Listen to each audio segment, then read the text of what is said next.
Sotto certe condizioni pon burgaises e burgais della UE lavorar e vivere in Svizzera. Svizzeras e svizzers han ils medems drets en ils pajais della UE. Quai è il principio della libera circolazione da personas.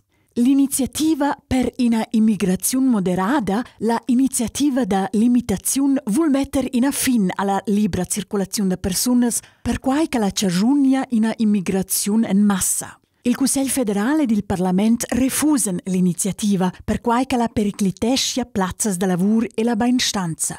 Da cesa tracti in dettaglio. La libera circolazione de personas vale per personas che hanno in contract de lavoro valaivel in attivitat de gudogn independente o de nersa vunda per lor corsi de viver. La convegna davart la libera circolazione de personas fa part d'un paquet con 7 contracts tra la Svizzera e la UE, ils contracts bilaterals in. Questi contracts en colliats in con l'auter. Se la convegna davart la libera circolazione de personas ven visada, croden davent ils 6 auters contracts. Ils contracts bilaterals avran las portas al marciao europeic per la Svizzera. L'anno 2019 alla Svizzera exportà quasi 50% da tutta la roba en la UE, passa 60% dels imports derivavan dalla UE.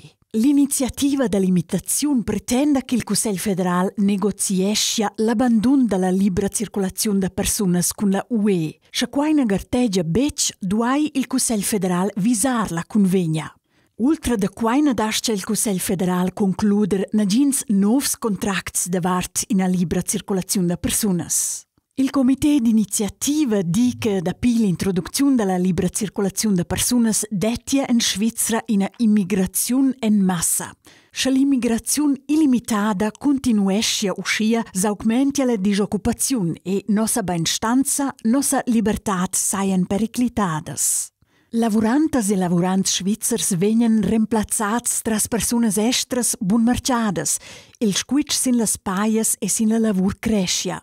La crisi economica che è venuta cagiunata dalla pandemia del coronavirus e la disoccupazione crescente ingrevigescono la situazione. La Svizzera stoppia per via da quai controllare immediatamente per spessezza l'immigrazione.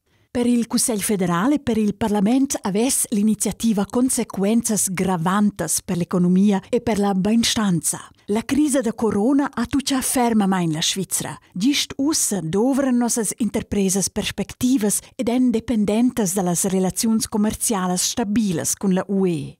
L'iniziativa mette in domanda la via bilaterale prosperaivla. Senza contracts bilaterals perdessen les interpresas svizzeras l'access direct al lor marcià il pli important. Il Consiglio federale vuol che l'immigrazione sia mo usce grandesco necessari, per quai protegge il salaris ed investesce in forzas de lavoro indigenes, da quai profitano consum personas pli veglias. Per questi motivi raccomandano il Consiglio federale ed il Parlamento in na all'iniziativa.